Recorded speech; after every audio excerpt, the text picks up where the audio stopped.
Sebagai informasi Bapak Ibu, di sini Pak Menteri Pak Abdul Muti gitu ya kemarin telah memberikan laporan gitu kepada Presiden Republik Indonesia di acara Puncak Hari Guru Nasional ya 28 November kemarin terkait arahan untuk pengelolaan kinerja guru dan kepala sekolah yang ini harus dibuat lebih mudah gitu ya, bermakna dan bermutu untuk semua gitu. Jadi ada poin penyederhanaan sebagai bentuk penyempurnaan dari pengelolaan kinerja guru dan kepala sekolah.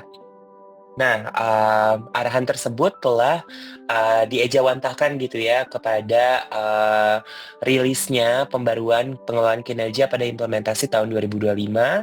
Sekarang pengelolaan kinerja hadir dengan wajah yang baru begitu ya Bapak Ibu, dengan nama pengelolaan kinerja dan ada cabang-cabang sesuai dengan unsur yang terlibat di dalamnya gitu ya. Ada pengelolaan kinerja guru, pengelolaan kinerja kepala sekolah, dan juga pengelolaan kinerja pengawas sekolah begitu. Dan ini harapannya bisa mewujudkan pengelolaan kinerja yang mudah, bermakna, dan bermutu untuk semua sesuai dengan informasi yang termuat dalam rilisnya gitu ya yang kemarin telah dilaksanakan pada tanggal 10 Desember.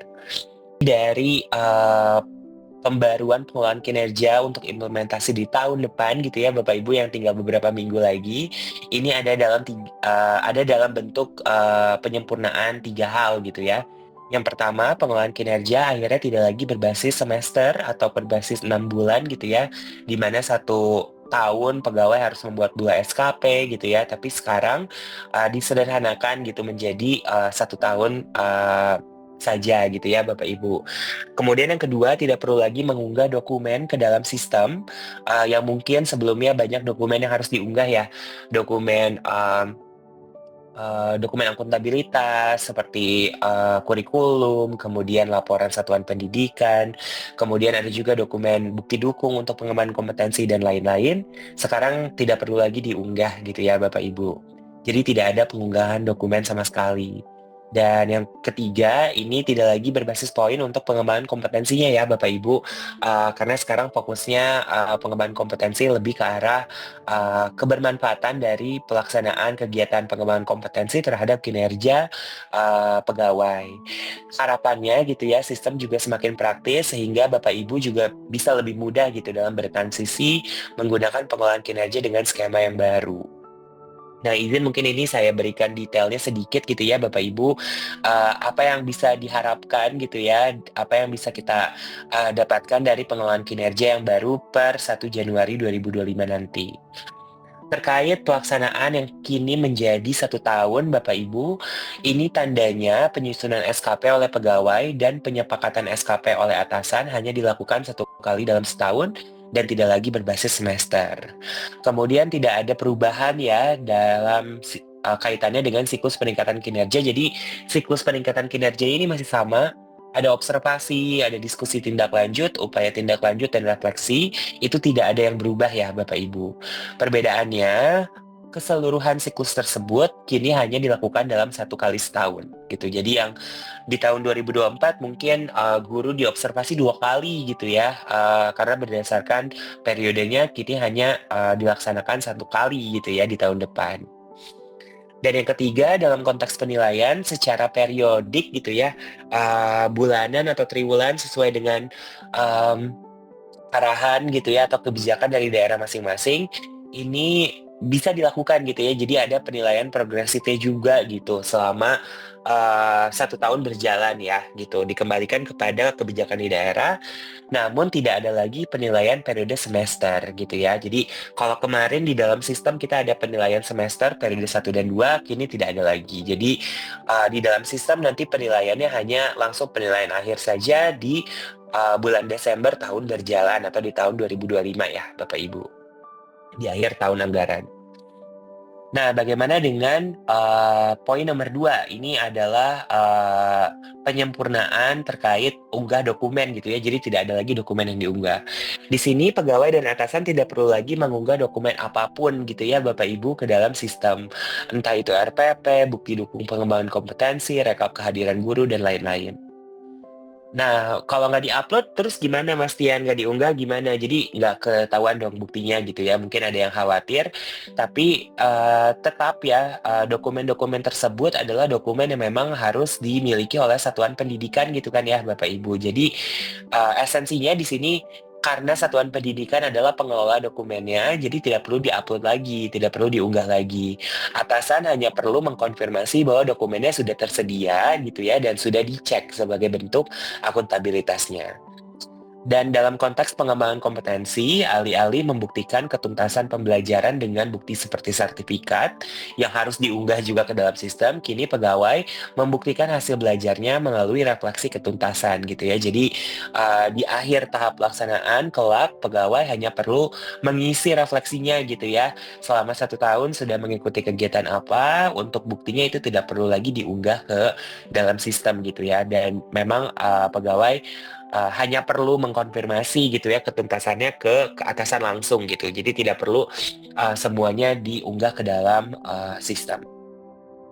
Dan yang terakhir, ini pengembangan kompetensi tidak lagi berbasis poin ya, Bapak Ibu. Mungkin yang kemarin banyak yang mengejar poin gitu ya, 32 poin gitu minimal. Kemudian berharap gitu ya, kayak kemungkinan untuk bisa mendapatkan pendidikan yang lebih baik itu dengan cara meningkatkan poinnya. Jadi khawatir gitu ya sebetulnya di lapangan justru Bapak Ibu guru dan kepala sekolah berfokus terlalu banyak ke kegiatan-kegiatan di luar satuan pendidikan karena harus mengikuti banyak kegiatan pengembangan kompetensi. Nah, kini tidak lagi berbasis poin Bapak Ibu pengembangan kompetensinya.